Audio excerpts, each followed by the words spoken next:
All right, welcome to Witchpolice Radio. I'm here with a new guest, new to me anyway, and I feel like you're pretty new to the music scene as well. And I have a lot of questions sort of about how your entry into the music scene because well we'll get into that in a second. But if you want to introduce yourself, give a bit of background about what you do as an artist, we can take it from there. Sure. Thanks for having me. My name is Chandler Pretty, and I'm a pop singer-songwriter from Winnipeg. I'm a mix of like dark pop, dream pop, indie pop. I'm still really developing my sound. I tend to really love like atmospheric, synthy music.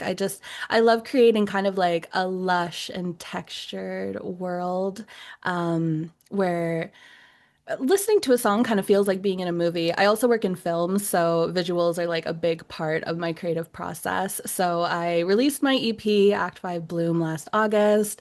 I did my first ever live performance in December with Manitoba Music, and this year I'm really just trying to like map out my song release, which I'm hoping to put out in the summer, and performances and just all of my creative pursuits. Cool, cool. And yeah, I definitely want to get into the sort of cinematic aspect of what you do. And I think that atmosphere thing, from what I've heard of your music, definitely applies. But the first thing I wanted to talk about is you seem like you're almost doing this backwards. I mean, most of the people that I have on the show, they've been playing shows for years and then they release music, right? And you're going about this from the complete opposite trajectory. So how did this end up happening? Because most people, they will start by playing shows as sort of an entry point, whereas you just played your first show and you've had this EP out for a while. So how did this happen in that sort of trajectory? Yeah, I released my first song ever under a different name in 2020. Okay, Um and I honestly I never thought I would perform live. I always kind of thought I would be a recording artist like forever. But basically I learned that because I guess I always kind of thought that if you wanted to do music, you either like had to go that live route or you had to like be signed to a label or sure. something, right? So at one point, I kind of came into contact with somebody who was doing everything independently, and it really occurred to me that you can just go to a recording studio and get a producer and like make music if you really want to. And so at the time, during like COVID and everything, I was doing a lot of YouTube and just really kind of living in that online world. So doing a like digital release and all of that made a lot of sense for me. And so I got into contact with a producer out in Vancouver. It was a recommendation by somebody else that used to play out there. And yeah, so we worked remotely with that, and I recorded at a studio here in Winnipeg. And yeah, I put it out online, and that was kind of just how I got into it.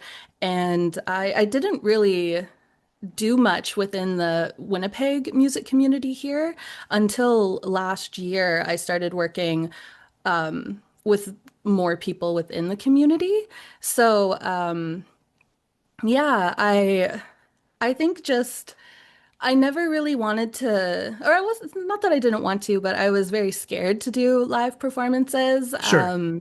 Like high school stage fright and all of that kind of thing. I was like, no way, never doing it. But yeah, Manitoba Music reached out to me for their new music night in October, and I initially agreed to it, and then I backed out because I was too scared. And then they asked me again in December, and I was like, you know, if the universe is giving me this opportunity to like heal some of my childhood performing trauma, then I should probably take it.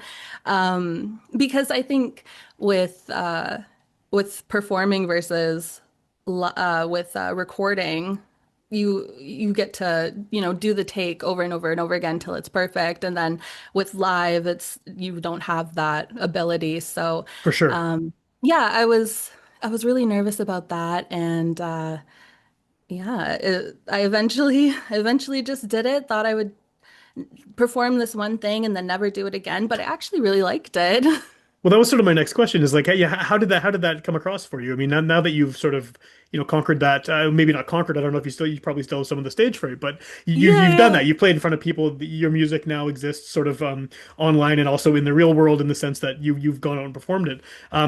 what was that feeling like now that you've done it? Do you want more of that, or are you still sort of more comfortable being behind the scenes? Or did that give you a taste of sort of doing the live thing? I think I'll always be more comfortable behind the scenes. Sure. I work in post-production. Like that's always been my background. I've always been that kind of person. But um, with the live performing, I think I did catch that bug for the live show. I don't know, I had all these like bad thoughts going through my head when I was about to perform. I was like, everybody's gonna boo me, like just all of that. But it was such a positive experience, and it was really nice to be able to connect with more people in the Winnipeg music community because I felt like I was very isolated for such a Sure. long Yeah. time, just Yeah. working remotely with a producer in Vancouver and then just releasing online. Like that's, I didn't have a lot of connections here. So it's been really nice to expand into the music community in Winnipeg. And I think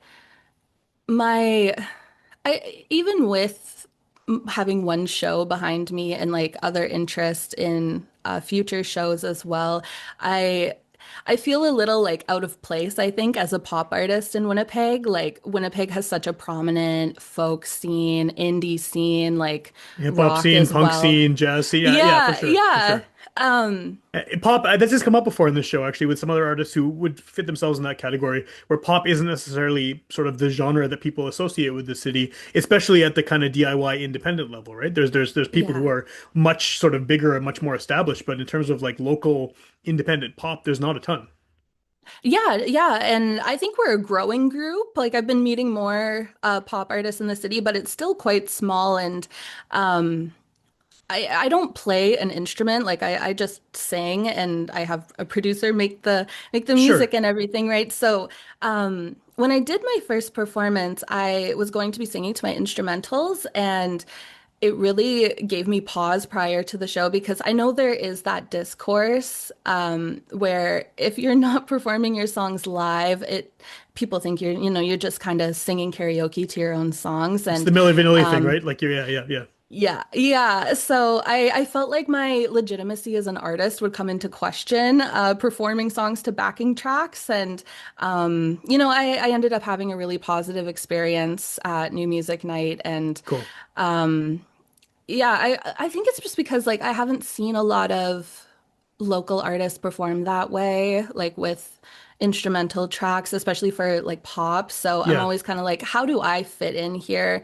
And I think that comes down to me like fitting in as a performer is just like, me singing my songs to an audience. My music is pop. It's very produced. That's just the way it is. Like the music that I make is kind of hard to replicate in a live band, I think. So, I think just to give people the best version and impression of me is to sing my songs how they are. And I think that's how I would give the most authentic experience. It's just me, and I should embrace that and not be like so scared of it. Yeah, yeah, definitely, definitely. So, how does that work for you then, as far as creating these songs? Because, like you said, you're not playing an instrument; you're just singing.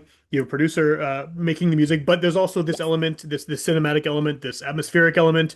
Obviously, I get the impression anyway that you're very involved in sort of shaping what the song is about and sounds like, and the general feel of it. What is the process for you as far as actually writing? I mean, lyrics, obviously, you can do that on your own, but because you're working with other people in terms of the Mhm. production and the backing tracks, how does that work?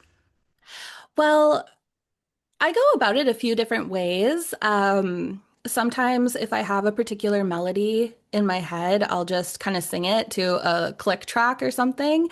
And apparently I'm quite good at staying on key for the most part, and I'll send that to the producer, and they'll kind of like make something around that.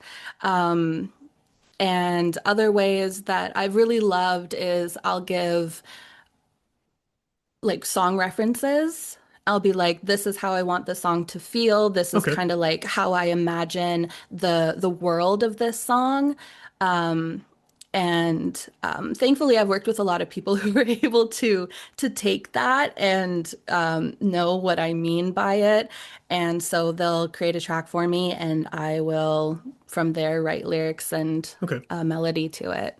Is there a point where you sort of know that the song is where you want it to be? I mean, just because of this nature of working with someone else and they're sort of interpreting your directions like that, right? When do you know the song is what you want? Like, is there sort of a light bulb moment where it's like this person just nailed it? This is sort of what you Yes. were hoping for.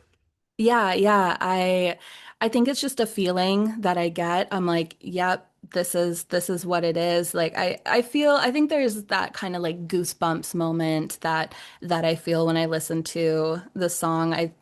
I really love like a very like textured song. I love a lot of sounds going on. I love a lot of different like synths and everything. So I Yeah. think when I feel this I don't know, just like chills for a track.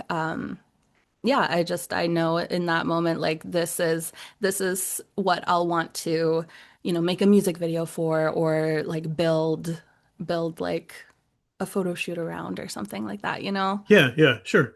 Did you so I mean obviously you're using the backing tracks live. Like you said, you're not sure if a band would be able to replicate that, and that makes Mhm. sense. Do you have like are there stripped down versions of these that you can do, or is it basically this is the only version of the song that can exist is the one with those tracks? Like have you considered playing them in a different format, whether it's with one person backing you up or something, or are you pretty like married to the idea of using the tracks that were meant to go with these vocals? Yeah, I think I'm open to anything. Like I said, I'm still expanding into Yeah, networking and meeting people and everything. So, I think the opportunity for having like an accompanist for it hasn't really come up for me yet. And I mean, I've only done the one show so far. yeah, of I mean, course. anything's possible. I guess that would just kind of come down to like funds and meeting the right people. Um, yeah, I think I'd have to like, yeah, I don't really know how the process works. I guess somebody would like have to take the song and find chords to it or however it works. I'm not entirely sure. I haven't played an instrument since like grade 11. I played Oh yeah. clarinet, but yeah. Maybe not the best one to accompany, best instrument to accompany what No. you're doing now for sure. Yeah, yeah. Yeah. So, and I know you've only played the one show, and I realize we're talking about this with that in mind, but because, like you said, you have a film background, there's very sort of cinematic feel to a lot of what you do. Are you hoping that this can, at some point, be sort of more multimedia than just singing to backing tracks? I mean, I know you have music videos that are obviously very involved, and there's a lot of care given to the visuals and to sort of what's being represented there. Is that something that you'd hope to bring to live shows at some point in the future? That would be really cool. I'd love to eventually create like a whole performance kind of a situation. I'm not entirely sure what that would end up looking like, but I feel like I'm always kind of meant for more of a performance aspect, with like, I don't know, props or Yeah. like things playing in the background, I think would be really awesome. Um, yeah, I think there's a lot of opportunity for performance as far as the music that I make. I One of my goals is to make like a visual album, Oh, cool. like an album film or whatever it's called. I really should have done that with my last album, but I think for that one, like, or just, yeah, just the music that I make in general, I always want it to feel like you're experiencing a movie, like sonically, from the opening credits to the end, like Yeah.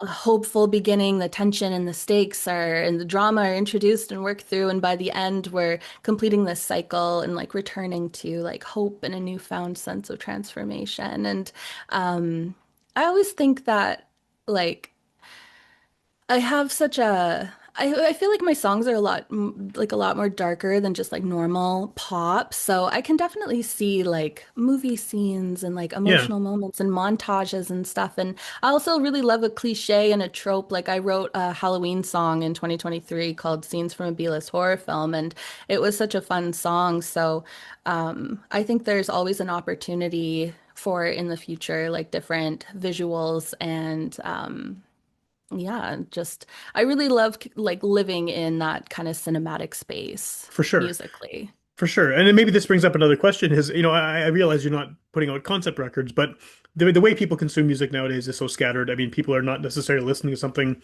unless you have dinosaurs like me who are still listening to physical media, but most people are Yeah. are hearing a song here and there on playlists or on shuffle or whatever. How Yeah. do you sort of make music with that in mind, wanting to have those arcs and that kind of the almost a storyline, even if it's not necessarily a storyline, knowing that people Mhm. are going to be listening to it a bit here, a bit there, and maybe not even the full thing, ever. Yeah. I make music for me. Honestly, I make music that I want to listen to, and um it's really a treat if other people are willing to listen to it.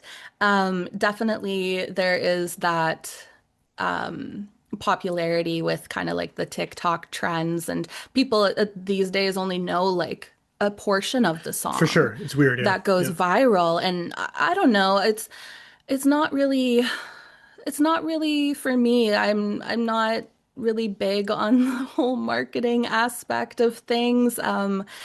I I just they're more so passion projects for me, and I if I have a song that I want to put out or an album that I want to put out and it has an arc to it, then that's what I'm going to push. And I think I think people are coming back to listening to the full album, like start to finish. I think they're I hope more so. and more, yeah, more and more I see people be like, these people, like these singers, they put the songs in the order for a reason. Let's listen to it the way that they wanted you to listen to it. And I listen to a lot of K-pop, Okay. and so physical albums are a very prominent part of that.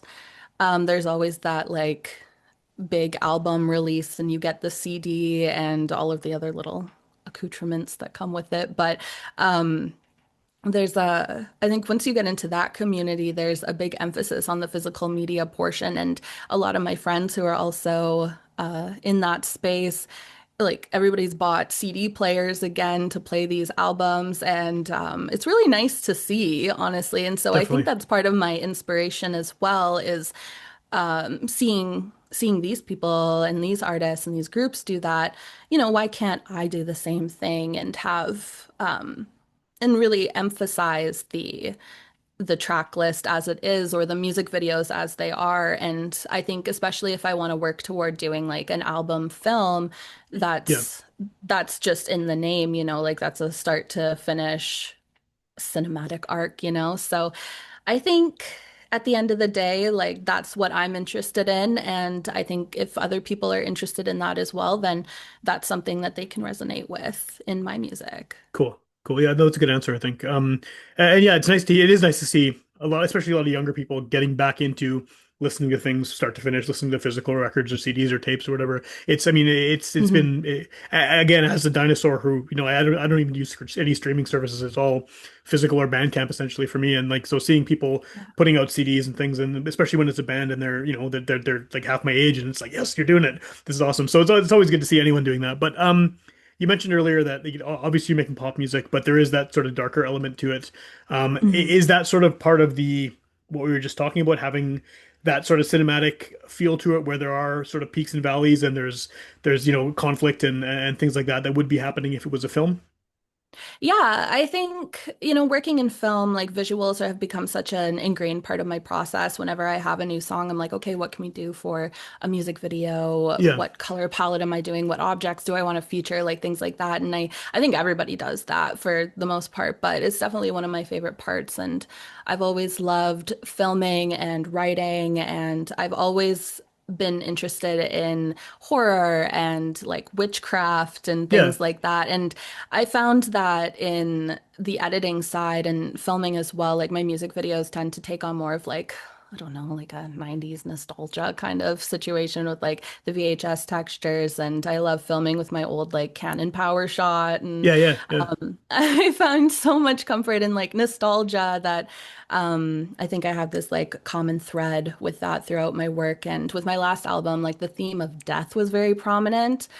So we like utilized a lot of florals, a lot of like fake things, like fake flowers, fake butterflies hung from the ceiling. Like my song Where Dreams Go to Die specifically, I wanted to emphasize that artificiality that our brains kind of make up sometimes to protect us. And I Sure. did a homage to a scene from the movie The Love Witch, which was so much fun. Like that was a movie from 2015, but they filmed it in a way that was like very 70s kind of aesthetic. And I really gravitate toward like darker stories because I think you get a lot more from that. But I also I have a very like whimsical side to me as well. So it's kind of marrying those two together. How do you effectively mix the darker stuff with pop music? I mean, I know obviously it's been done by many people over the years in different ways, but on the surface they seem like they shouldn't work together, right? It seems like pop and death, for example, are not Mhm. necessarily two subjects that should mesh well. But I mean, obviously you're making it work. Obviously, a lot of people have in the past. Mhm. How do you combine those two without sort of one overwhelming the other? I mean, you still have the hooks, you still have the pop sound, but you have the darker subject matter, darker sort of aesthetic to it. I think I mean, most of my songs are in a minor key, so I think that plays like a bit of a role in that as well. And um, there's a lot of when I was talking to my producer kind of about like just the different sounds that he was using, I think like splice packs or whatever came Okay. up at some point, and there's all these different like elements and stuff that you can get now, and um, I think a lot of people have been incorporating the darker aspects into their music, whether it's those more melancholy and eerie sound textures, um, or just darker lyrical aspects to it. For me, I've listened to a lot of German dark pop. Okay. It's like the darker pop seems to be a lot more prominent over there that I've discovered. So that's been a big inspiration for me, just knowing that that type of music exists. Because yeah, you definitely don't see it in the more modern stuff like in your Tate McRae's and all of that. But um, I think I just I'm a as most people are, like I have a lot of different sides of me, and just the music that I gravitate toward the most is something that is very that makes you feel a little unsettled, I think. Like I'm very interested in horror movies, and you have the lighter aspects kind of in the beginning of those movies, and then moving toward just like absolute terror in some ways. So I think just that's just part of who I am. No, that's fair. That's fair for sure. And yeah, it definitely. I mean, a lot of the best horror movies have not comedy elements, but they have sort of that lightheartedness at first, Mhm. and then everything goes to shit, right? And that's sort of like. Yeah. So yeah, I can see that working for sure. You've had this EP out for a while now. What are you working on at the moment? Like, do these songs? I assume you've been working on them for a number of years. Like you said, the pandemic was sort of Mhm. when you started you really putting this in motion. Do those songs feel old to you now? Like, have you sort of moved past those at all? I realize you've only done the one show, so it's not like you're playing them every night. But you know what I mean? Like, have you sort of progressed now, and these are songs that you've recorded, they're out there, and now you're doing something else, or are they still very sort of present in what you're doing creatively? Yeah, the album, I started working on it in 2023, Okay. and like the way that that album kind of came about, I was working on like three TV shows at the same time. So I was looking at like scripts every day, and I had the idea of kind of making a concept album where it was based around each song was indicative of a different act, a different like moment in the cycle of life, like Okay. processing trauma and grief and all of that. So, I ended up with the five songs, which each being one was life, trauma, disillusion, death, and rebirth. And so each song is its own like scene and everything, its own act. And I released it very close to like the 2 year anniversary of like what the album was kind of representative of. So it was all very meaningful for me. And I think, yeah, with writing the songs, it really did help me to grow from that. And I really believe that writing my feelings out and getting those emotions out and everything helps me to move past it in a way like and so I think with the lyrics like what I'd gone through. Like I didn't want it to define me by kind of like re-traumatizing you with every time that you would perform the songs or like sing the songs or whatever. So I think it was really nice to be able to use a lot of artistic license to kind of write my own story from what I had gone through, like personal experiences. And I think just with the act of doing that, with putting the album out, because every album is really just a like a stamp of a moment in time for the Definitely. person, and Definitely. so I think it's helped me move on in a way from all of that, but at the same time, like I said, I make these songs for me. I make the music that I wish existed. So, I'm still really into them. I'll still listen to them all the time. But yeah, I don't think I'm tired of them yet, Okay. but um, yeah, I think probably eventually. I'm sure I will be, but I also haven't had the opportunity to perform them over and over again, and I'm sure that with time that would happen, but right Yeah. now I'm still living in it. That's good. That's good. Good to hear. Yeah. Where can people hear this? I mean, if someone's hearing about you for the first time on the show, they want to check out your music. I know as we sort of mentioned earlier, there's all these random places people can find music these days. Where would you direct someone to check out your stuff? Whether it's, the day this episode comes out or a year from now. I am on Spotify, YouTube, Apple Music. I'm pretty much anywhere that anybody wants to reach me. You can find me on whatever platform. I'm on Bandcamp. Yeah, basically any streaming platform. You can find me on Instagram. I'm on there too. Cool. But yeah, hopefully I'll have another song out this year that I can share with everyone. Awesome. Yeah. And then, because this is a podcast and people are going to hear it, like I said, right when it comes out, or maybe a year from now, maybe 5 years from now, I'll be doing this forever. Mhm. Apparently, I can't stop. So, this could be on the internet for a long time. What's the best way to find out what you're up to? Like, is Instagram sort of the spot to go to find out about potential upcoming shows or new music you're releasing, depending on when they hear this? Yeah, my Instagram is chandler.pretty or my website, chandlerpretty.com. I try to keep that updated and my YouTube under Chandler Pretty as well. I'm quite active, or I hope to be more active on there. But yeah. Cool.